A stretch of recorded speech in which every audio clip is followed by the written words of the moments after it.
Ora bem, estamos todos tranquilos. Não estamos muito cansados, pois não? Só mais um bocadinho. Está bem? Não vamos poder hoje terminar este tema porque, como veem, ainda estamos no ato. A professora ainda não deu o curso todo. E, de facto, nós precisamos de aprofundar esta dimensão do espírito, porque o nosso carisma, como movimento e como grupos, está sob a evocação do Espírito Santo. E como é que podemos amar aquilo que não conhecemos? E como podemos testemunhar aquilo que não, para que para nós é ainda incerto e desconhecido? E sei-lo-á durante muito tempo e por muitos anos, se Deus quiser. Mas é preciso que em cada dia eu dê um passo nesta descoberta. Afinal, o que é que os namorados fazem? Porquê é que os namorados namoram? É para se conhecerem melhor e se amarem mais. Verdade? Mais fortemente. Pior é que às vezes casam e nos namoram. Mas estamos aqui para lamentar isto que acontece. Estamos para elevar a bondade das coisas. E a bondade das coisas no movimento carismático passa pelo aprofundamento da dimensão do espírito, como a alma da igreja, mas também a alma da nossa espiritualidade. E para a aproximação vamos ainda entrar um pouquinho mais em pormenor sobre estas questões. Porque penso que faz falta não ficarmos na rama das coisas, mas que nós próprios, nos grupos e movimentos, possamos testemunhar e de alguma forma aprofundar e ensinar e ser capazes de esclarecer muitas das questões que nos nossos grupos ficam assim pela rama e superfície. Eu ouço às vezes algumas orações nos grupos, fica assim bem, se não sabem o que estão a dizer, desculpe, perdoai-lhes um bocado, mas ouvi-os na mesma. Porque dizemos, chamamos nomes às pessoas, não tratamos as pessoas por nome, que é muito desagradável, não é? É falta de educação. Quanto mais não fosse. Então vamos aprofundar para a próxima sessão ainda esta dimensão. E também aprofundar a dimensão do regulamento carismático. À custa de termos tantos grupos de movimentos, se calhar não sabemos enunciar os princípios do regulamento carismático. Quem é que consegue enunciá-los nesta hora? Ninguém, pois não. Para a próxima sessão, garanto que todos nós, como somos, seremos capazes de dizer quais são os princípios que orientam o regulamento carismático. Para que saiamos daqui mais conscientes de que a nossa missão de dar testemunho do amor de Deus é uma obrigação. Não é uma devoção. Prometem? Vamos estar aqui todos a aprofundar isso? Conto convosco. Ou foi? Está muito bonita ela, mas não está. A Maria Olga. Mas ela está assim, está doente. Já sabem, não sabem? Da vista dela agora aqui que nos encara nos olhos, que ela gosta de nos olhar. Não se esqueçam de rezar por ela também, pelo Dr. João Centro, que estão assim frágeis na sua saúde. Eu estava a lembrar aqui esta passagem e Jesus dizia assim, muito simplesmente: tudo o que pedirdes em meu nome, eu vos concederei. Se pedirmos o nome da saúde e da fortaleza para eles, Ele vos concederá. Estou certo disso. Não desanime, que eu sei que às vezes é difícil. Às vezes digo para casa, isto está assim, está tão mal, coitada hoje. É verdade. Mas precisamos de oração. Não, isto agora não é que é isso, não mexe. É que isto é comunhão de santos. É que, se algum, diz Santiago, se algum dentre vós estiver enfermo, reúnem-se em oração e ponham as mãos sobre eles. Isto não é magia, não é espiritismo, isto é cristianismo do mais puro. Porque é invadido, permeado pelo Espírito. É o Espírito de Deus, do Pai e do Filho. É uma união na comunhão dos santos, na responsabilidade que temos de orar uns pelos outros. Nós devemos ganhar um jeito de nunca começar a nossa oração a pedir para nós. Pedir para mim para os outros, e nós, no fim, se sobrar tempo, a gente tem algumas orações. E verão que Deus não se esquece. Porque Deus não lê as nossas palavras, não nos ouve as palavras. Deus lê o nosso coração. E quanto mais generosos formos, mais Ele nos dá.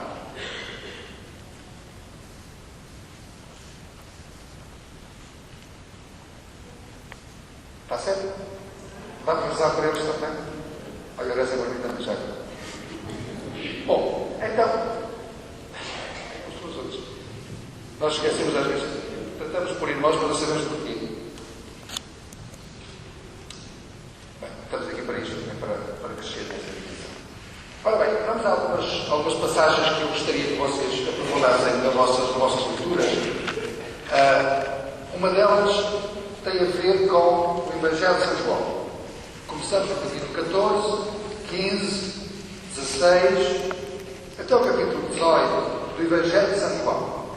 Bom, por favor, tomar nota para depois, durante este tempo, estas 3 semanas, poderem aprofundar a leitura. E também vou fazer o favor de ler os Atos dos Apóstolos, no capítulo 2 todo, e ainda a Carta aos Romanos. A Carta aos Romanos é uma carta muito bonita, mas eu chamava a vossa atenção sobretudo para o capítulo 8.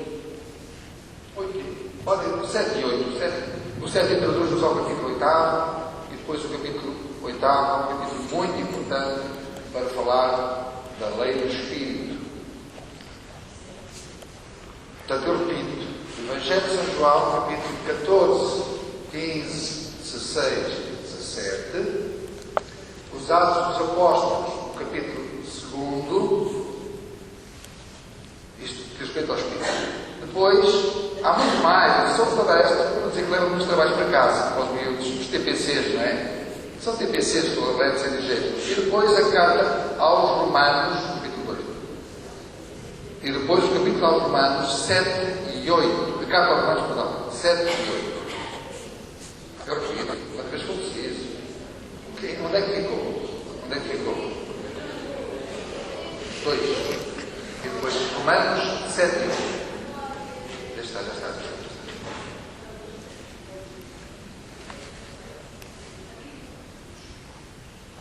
Está tudo uma nota? Não quero dúvidas a ninguém, quero que não deixe pacificado deste encontro. Inquieta, mas pacificada. São 2 coisas diferentes. Inquietação é cristã, é algo que deixa-se sempre a ferver cá dentro, a crescer. Até morrer. Quando chegarmos ao século, vamos ver a estatura que temos. E veremos que estamos a crescer. Ora bem, no capítulo 14, São João fala-nos de 5 promessas do envio do Espírito. 5 promessas. Vejam lá, Jesus estava na última ceia e aproveitou a última ceia para um momento em que foi uma ceia enorme, demorou horas. Os nossos jantares de família, quando a gente se junta, senta-se ao meio-dia e levanta-se às 5 da tarde, às 6 da tarde. Assim foi esta última ceia de Jesus, que aproveitou para tocar o que mais importante tinha para nos comunicar e de alguma forma nos deixar em definitivo tudo quanto tinha de importante para nos dizer a eles diretamente. E no capítulo 14, versículo 15, Jesus diz assim, dirigindo-se aos seus discípulos: se me tendes amor, cumprireis os meus mandamentos, e eu apelarei ao Pai, que vos dará outro Paráclito, para que esteja sempre convosco. O Paráclito é o intercessor, o ouvinte, aquele que está à escuta para nos ouvir aquilo que temos para dizer, nos aconselhar. Outras traduções dizem, chamam-lhe advogado, ou seja, para nos advogar a nossa defesa. Este Paráclito é uma promessa de Jesus, aquele que será para nós o lugar da presença de Deus. Ou seja, o próprio Deus, neste caso o Espírito. Mas é aquele que é enviado pelo Pai e pelo Filho, como o próprio Deus. Então, diz Jesus que se me tendes amor, cumprir os meus mandamentos. Quer dizer que se ama a Deus, nas palavras de Jesus, diz que eu tenho que viver de acordo com o Espírito do próprio Deus. A sua vontade traduz-se no seu Espírito. E só somos cristãos quando a nossa vontade tiver este Espírito. Ou seja, quando pela nossa interioridade, pela nossa maneira de pensar e de agir, só fazemos como Deus faz. Não fazemos nada que Deus não pudesse fazer para si. Isto é viver no faço o que Deus faria no meu lugar. Só faço a vontade de Deus, ou seja, se cumprirmos os meus mandamentos. E já sabemos o que é que Jesus chamou os mandamentos. Dou-vos mandamentos. Os anéis. Portanto, isto é o viver cristão, é a mentalidade. Porque falar de espírito é falar de mentalidade. A mentalidade é alguma coisa que se torna tão nossa, que é a nossa maneira de ser e pensar. Ai, que mentalidade nós estranhas entre nós às vezes. Ou seja, aquela pessoa pensa de tal modo que tudo é diferente. Diferente de nós, ou diferente do comum, ou diferente do que deveria ser. O que nós quisermos colocar como qualificação. Mas de certeza nós dizemos, ele é assim. Vê-se logo que é assim, pensa assim. O cristão preferia identificar-se por um modo de pensar, que era ser identificado como cristão. E então não seria difícil levar as pessoas a acompanhar o nosso testemunho pela nossa vida. E nós testemunhamos o que vivemos, e se somos assim, pensamos assim. E o ser cristão não é uma questão de adesivar algumas coisas para dizer que é cristão, não. É uma questão de coerência do pensar, do agir. Isto de cumprir os mandamentos é agir na lei do amor. Há bocado começámos nessa conversa. Quem ama faz naturalmente aquilo que o amor faz. É compassivo, não diz mal do próximo, não pensa mal do próximo, não tem inveja, não danifica o outro no seu ser, na sua integridade ou no seu património, ou seja, todas as leis que nós possamos imaginar que são mandamentos. Perdoa, cuida, não ofende. Não estou a ensinar nada, só estou a encaminhar para uma forma de ser, de viver e de pensar que é a coerência com a nossa condição de cristão, batizados, testemunhas do amor de Deus. E era isto que Jesus estava a dizer. Eu envio-vos o Paráclito, vou enviar-vos o Paráclito, se vós tiverdes o coração aberto a viver de acordo com a vida do Espírito. Ou seja, o que Jesus dizia, se cumprirdes os mandamentos, ou seja, se amardes, como Deus vos ama. E como é que Jesus Cristo define este Paráclito? O Espírito da verdade. Já vamos para a seguir, noutra passagem. Já lá vou para interromper o meu raciocínio. O Espírito da verdade que o mundo não pode receber porque não o vê nem o conhece. Como podemos amar o que não conhecemos?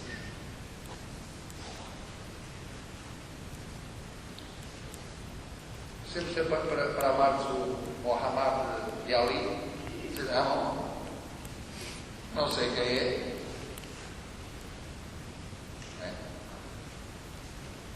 Portanto, temos que entrar nesta realidade concreta. A verdade é que nos ilumina para o conhecimento da vontade. Vós é que o conheceis, porque permanece em vós e está em vós. Vós, discípulos, Jesus diz aos discípulos, porque Jesus já os tinha preparado para o receber. Pelo seu ensinamento, os levou à descoberta de quem é este Espírito que ele está a falar. Já os preparou para esta descoberta do Espírito. Na segunda promessa do Espírito, que é o versículo 25 a 27, 26, 25 e 26, Jesus diz: fui-vos revelando estas coisas enquanto tenho permanecido convosco. 25 e 26. Mas o Paráclito, Jesus diz que é o Paráclito, o Espírito Santo, que o Pai enviará em meu nome, esse é que vos ensinará tudo e há de recordar-vos tudo o que eu vos disse. Então, no final, quem é este Espírito que Jesus nos vai enviar? É aquele que nos vai recordar tudo quanto o Senhor tem para nos dizer, tudo quanto o Senhor nos disse, e nos vai iluminar para descobrir qual é a vontade vontade. Sem mim nada podeis fazer, disse Jesus. Mas sem esta iluminação que o Espírito vai colocar em vós, também nem sequer sois capazes de descobrir qual é a minha vontade. Porque é o Espírito que coloca em nós essa iluminação da vontade e da inteligência. A grande tentação do cristão é ser voluntarista. Eu faço, eu é que sei, eu consigo tudo. Sem a ação do Espírito, nada podemos fazer. Sem mim, nada podemos fazer. Aquilo que Ele não fizer em nós, nós não conseguimos, por nós sozinhos fazer. E é esta promessa que Jesus nos dá. Eu vou-vos enviar esse que vos guiará, vos iluminará, vos colocará dentro da minha órbita, dentro do meu Espírito, que é o Espírito do Pai. E será capaz de nos conduzir nesta descoberta e fazer permanecer nesta verdade. Noutra passagem, Jesus diz: permanecei em mim. Mas sem o Espírito não seremos capazes de permanecer nele.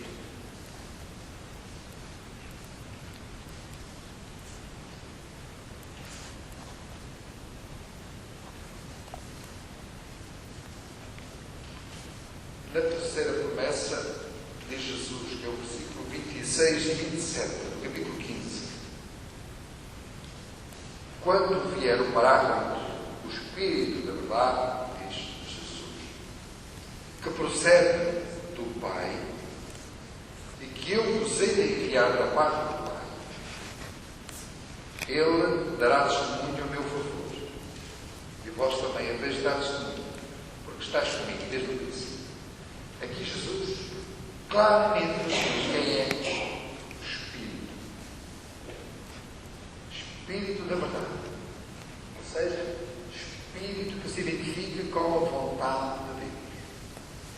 A verdade é uma das definições do ser de Deus. Recordam-se das últimas palavras de Jesus diante de Pilatos.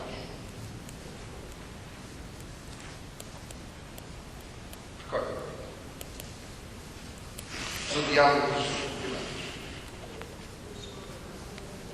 E Pilatos perguntou o que é a verdade. E Jesus o que é que fez? Nada disse. Porque a ele nada mais havia de dizer do que já tinha dito. Porque se ele se declarou como Deus, como Filho, não iria compreender nada mais, porque ele era a verdade. E a verdade em Deus identifica-se como a realidade de tudo quanto existe. A regra para a descoberta da minha maneira de pensar. Porque o pecado original, já dissemos aqui há pouco, foi esta substituição da verdade que é Deus pela minha vontade, pela minha verdade. Eu sou capaz de desviar convém dizer que é verdade, para sobrepor ao dever da vontade de Deus. Essa é a condição do pecador. Essa é a condição de todos os dias, de afastar desta verdade. E qual é um dos nomes que são atribuídos por Jesus também ao demónio, ao espírito mau? Qual é? O Pai da mentira. Ou seja, quando no Gênesis encontramos Jesus, Deus veio ao encontro dos dois homens primitivos, que damos o nome de Adão e Eva. O que é que acontece nesse encontro? É que alguém lhes tinha dito que vocês não vão poder comer do fruto dessa árvore, não é por nada, não pensar essa esquisitice desse Deus, porque vocês, se comerem dela, vão ficar a conhecer bem ou mal coisas que Ele não quer que vocês conheçam. Quer dizer, vocês vão ficar a conhecer a vossa vontade em oposição à vontade de Deus. Portanto, vocês vão dizer que vocês são os deuses, e não eu. Tornar-vos-eis como Deus. E o pecado é sempre isto. É a minha verdade. Eu é que sou o Deus da verdade. for livre, esse diz que é a verdade, que é o livre. Logo no ar, no lugar dele, aqui quem manda sou eu. Portanto, não quero fazer a tua vontade, porque a tua vontade não conta, o que conta é a minha. Torna meu Deus no lugar de Deus. Esta é a condição humana de pecador. Eu sou capaz, melhor digo, se eu não for atraído pelo Espírito e viver do Espírito, naturalmente me afasto da fé que eu procuro para fazer a minha vontade, usar a minha vontade em vez do critério da verdade que é Deus. E, portanto, naturalmente vivo à minha maneira. Naturalmente não tenho outro critério, não o meu próprio critério, a minha vontade. Vivo segundo o meu Espírito. Não vivo segundo o Espírito da verdade, o Espírito Santo. Vou enviar-vos o Espírito da verdade. Se o não recebemos, não estamos divinizados. Não vivemos de acordo com o Espírito de Deus, mas de acordo com o nosso próprio. Então, a nossa vontade é maior que a vontade de Deus. Seguimos a nossa verdade, ou seja, só há uma verdade, e essa nossa verdade não se identifica com a verdade de Deus, logo vivemos na mentira.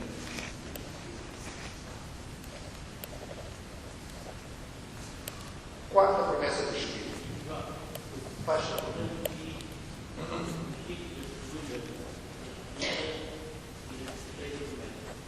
Os versículos da segunda promessa são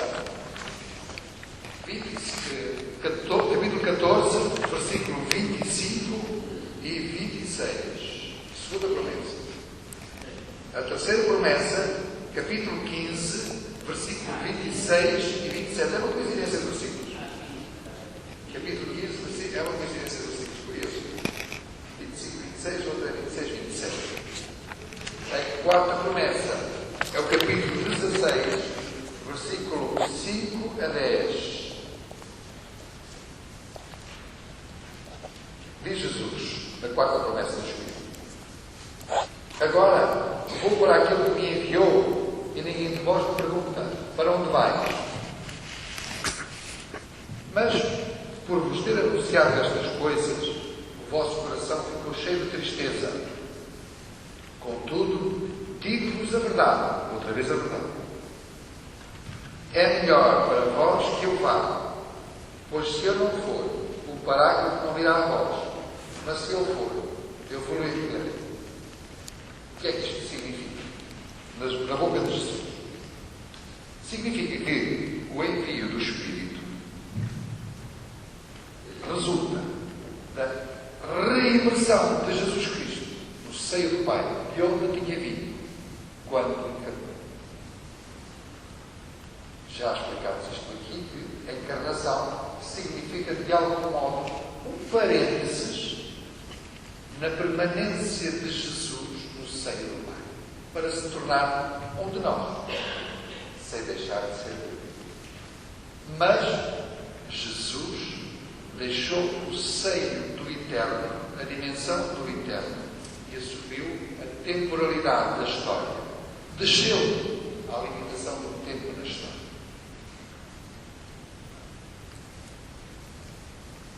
Nós não conseguimos conceber a eternidade porque somos limitados na compreensão do tempo. Nem as teorias de Einstein ou todas as matemáticas quânticas nos são capazes de fazer imaginar o que é o eterno, o que é o não tempo, o não espaço. Não somos capazes de imaginar. Esforçamos, temos uma vaga ideia. O que será? O que será? Mas é sempre o que será. Nunca o que é. Isso é o imenso, infinito e eterno ser de Deus, sem limitações de tempo nem de espaço. Podemos esforçar-nos por isso é que Santo Agostinho contava aquela história de propósito do mistério da Trindade. E este é outro mistério que faz parte do mistério da Trindade.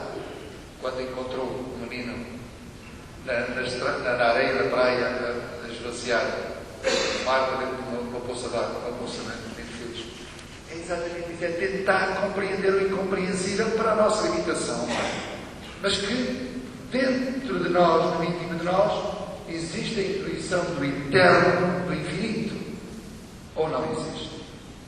Mas eu não sei explicar, pois não, porque não tenho capacidade para ultrapassar, no meu conceito da definição, aquilo que sou capaz de perceber o que será uma existência sem tempo e sem espaço, onde não há limitação, nem de horas, não há relógios na eternidade. Não é? Não haverá dor, obviamente, porque estamos absolutamente em Deus nesta verdade, divinizados. Mas também não temos outra qualquer limitação que não seja o permanecermos em Deus. O permanecermos em Deus. Mas do que se trata aqui, nesta promessa de Jesus, é que Ele nos coloca a questão de que se Ele não for para o Pai, não nos pode enviar. Porquê? Porque não está completa de alguma forma a Trindade capaz de fazer o envio. Se Ele prometeu que não o enviaria, Ele tem que estar plenamente em Deus para que nos possa enviar aquele que vem da parte dele como Deus, e não na sua dimensão de pessoa humana, como Jesus foi. Deus, mas pessoa humana. Ou não foi homem? Foi. Mas nunca deixou de ser Deus. Claro que nunca deixou de ser Deus. Mas enquanto Ele não fosse plenamente de novo imerso em Deus, não nos poderia enviar aquele que vem desta união amorosa entre o Pai e o Filho. Este tal amor que sempre igual é diferente. Do Pai pelo Filho e do Filho pelo Pai. Já percebemos melhor isto? Não percebemos agora? Ou não? Dá para entender? São capazes de explicar ao vosso grupo alguma coisinha destas que nós falamos aqui? Hã? Não tenham pressa. Só conseguimos agora, na próxima vez iremos chegar para lá. Está bem? Não tenhamos medo, mas temos que o rezar muito. Pedir ao Senhor, ao Espírito que ilumine o nosso coração isto. E as palavras, vão ver, vão-vos sair sem vocês estarem por isso. As palavras vão-vos sair sem estarem por isso. Estão vocês a ouvir vocês espera lá, quem é que eu disse? Mas não fui eu que pensei isto. Nunca tiver essa experiência. É lindo, não é? A ação do Espírito. Deixa-nos alegres, que é a alegria do Espírito. Não é?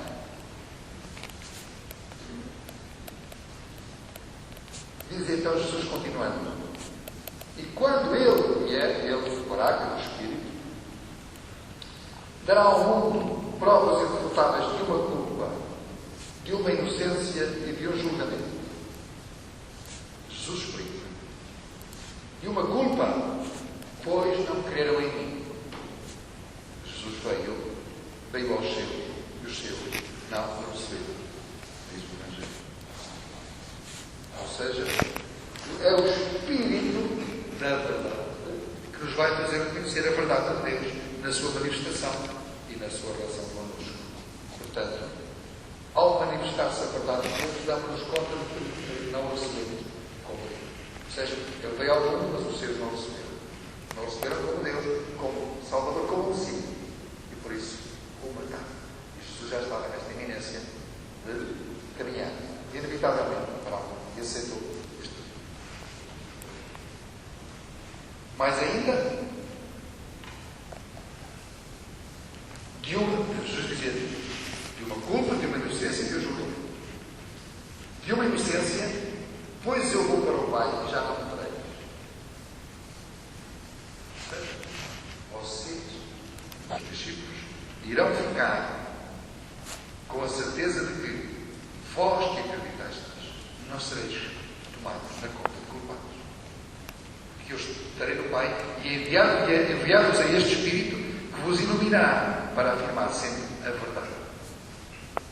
Portanto, não será motivo de culpa nem de juízo, mas de inocência, porque acreditaram em mim e eu vou para o Pai para vos enviar este Espírito da verdade, para vos guiar na verdade e no exercício dessa verdade.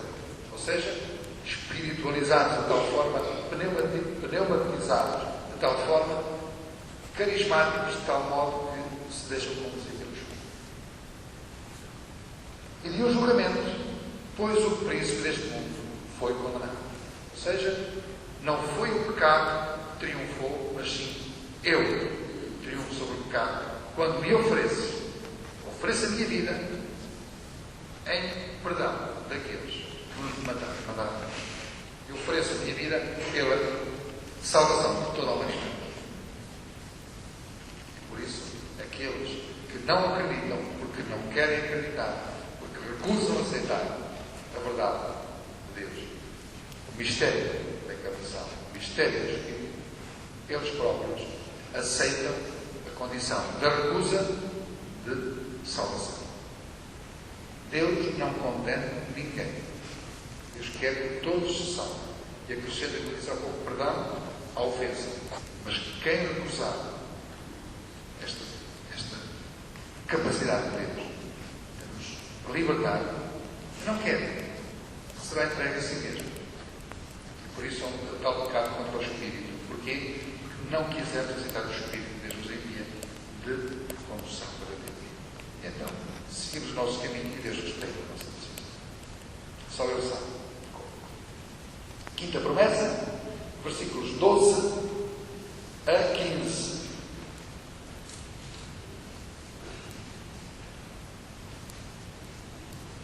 Capítulo 16, versículo 12 a 15.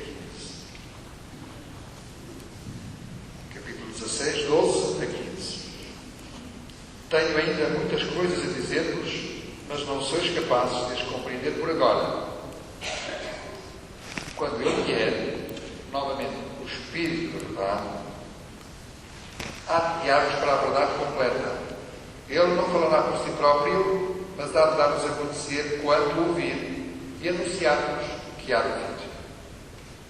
Ele há de manifestar a minha glória, porque receberá do que é meu e vos dará a conhecer. Tudo que o Pai tem é meu, por isso é que eu vos disse: receberá do que é meu e vos dará a conhecer. Ou seja, este Espírito da verdade, este anúncio de que a palavra do Espírito é a mesma palavra de Jesus, iluminar.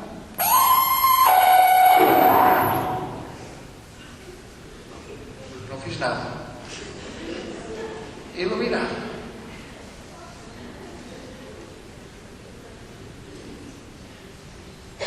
Que esta verdade, iluminada pela força do Espírito, transforma em absoluto a minha capacidade de dar a conhecer a vontade de Deus, dar a conhecer o Espírito.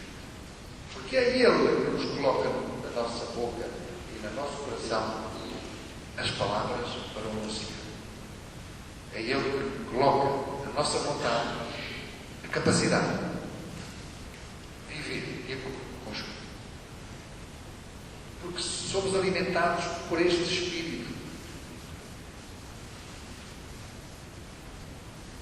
Porque abrimos o coração para o receber.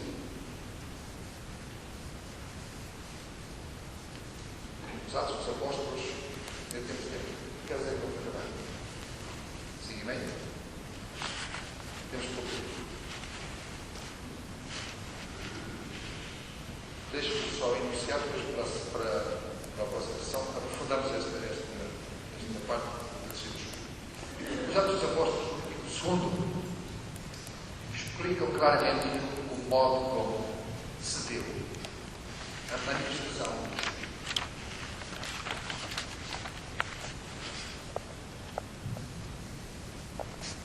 Como sabem, a manifestação de Pentecostes. Pentecostes quer dizer,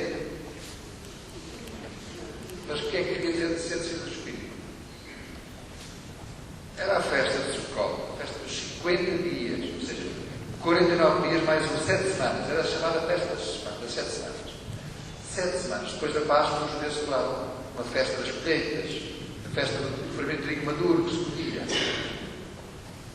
E nesta festa, que era chamada a festa das 7 semanas, a festa das semanas, colhiam-se espigas, eles faziam festa, os judeus vinham para Jerusalém e montavam tendas, onde ficavam durante uma semana, 7 dias, mais para simbolizar todo o tempo em que, peregrinando pelo deserto, fizeram este percurso para a terra prometida até alcançarem a terra prometida. Deus a Abraão, e transformou-se então este evento da descida do Espírito numa festa cristã, porque durante essa mesma festa aconteceu a descida do Espírito, como terá acontecido a mesma festa da ressurreição, a festa da Páscoa. Ou seja, estas duas grandes festas do calendário judaico transformaram-se automaticamente nas duas grandes festas do calendário cristão. E foi nesta festa, durante esta festa de Pentecostes, que reunia gente de todas as partes, onde judeus que vinham a Jerusalém celebrar esta festa, que se deu este acontecimento. Coincidências, não é? Hoje diria eu, não há coincidências, há coincidências. Foi assim que aconteceu, porque nesta plenitude da manifestação de Deus, porque Deus já se manifestou de vez por todas, e esta foi a última manifestação de Deus, a descida do Espírito. Foi a última manifestação do ser de Deus.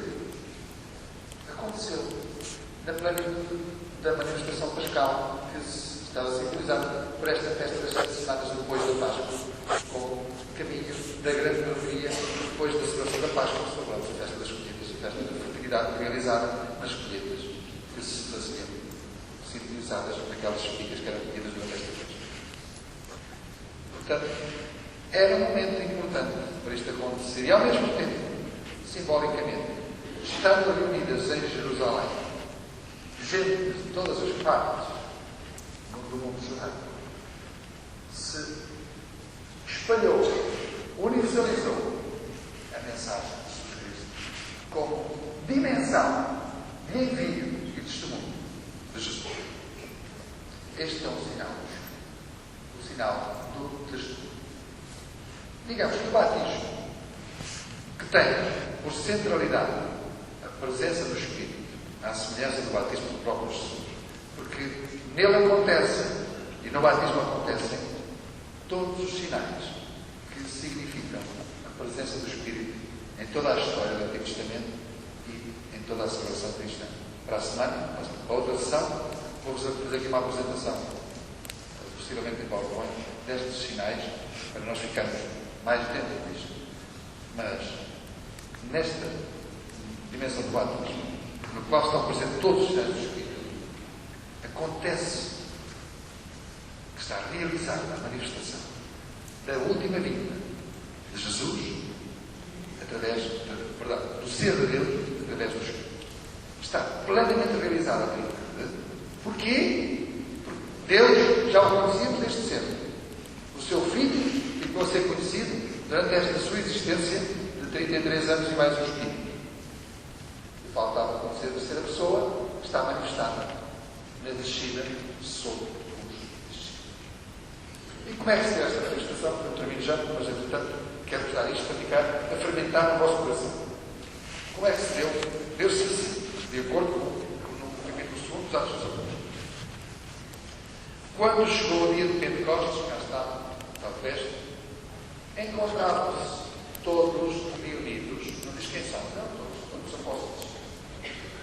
E outra passagem do Evangelho de São João, por acaso é curioso, vou referir só para vocês associarem estas duas passagens. João não é de facto um discípulo e o evangelista tanto. No capítulo 20, versículo 19 a 23, temos a primeira descrição da vida do Espírito. Vamos só depois comparar com os Atos dos Apóstolos, não vamos aprofundar muito, mas só para vocês ficarem a ver os dois textos, para depois para a semana aprofundar. Então, para a semana é rápido. Ao anoitecer daquele dia, primeiro da semana, portanto, aqui nós chamamos o domingo, sábado, portanto, estando fechadas as portas do lugar onde os discípulos se encontravam, com medo das autoridades judaicas, veio Jesus, pôs-se no meio deles e disse. Portanto, o cenário simples de imaginar, discípulos reunidos, com Maria, os apóstolos reunidos à volta, os discípulos, alguns, certamente, pessoas de boa vontade, com eles estavam, tudo fechadinho, e Jesus aparece também. Mas como é que é possível Jesus aparecer no meio das portas fechadas? entrou por telhado. Ou seja, tornou-se presente no meio deles. Mas como é que eu sabia que era o texto? Que era Jesus?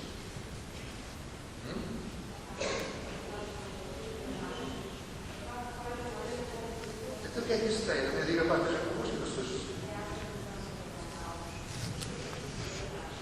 Se é assim. Porque só conhecemos quem conhecemos. Porque eles conheciam. Esta é a dimensão do ressuscitado. Porque se estava ressuscitado, já tinha morrido, estava morto. Já não tinha corpo físico. Mas tinha possibilidade de ser reconhecido. Como aconteceu com o discípulo de Emaús. Portanto, nós temos que usar uma linguagem capaz de compreender aquilo que Jesus nos quer dizer através destas metáforas, desta linguagem que nos coloca na dimensão do ressuscitado. Certo? Porque não andamos a fingir que ele tinha morrido, ele não fingiu que morreu. Morreu mesmo. Morto, matado. Verdade? Até uns 2 capítulos antes, há aqui o episódio que chegaram ao túmulo, ele não estava lá.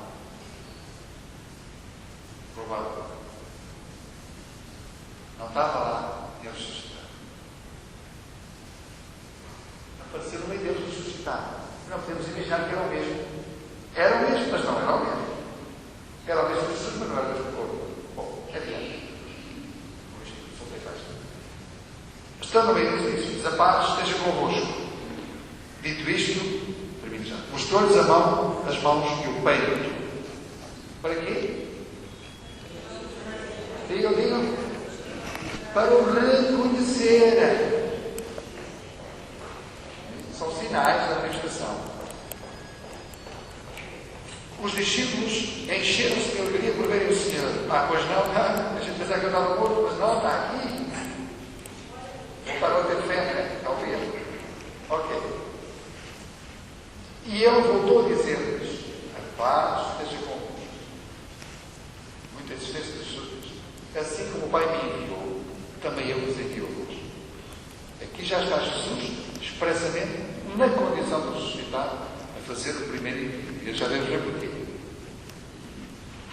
Em seguida, soprou sobre eles e disse-lhes: recebei o Espírito Santo.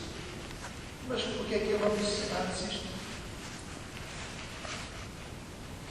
Antes de ter morrido. Recebei o Espírito Santo. Ora bem, assim mesmo.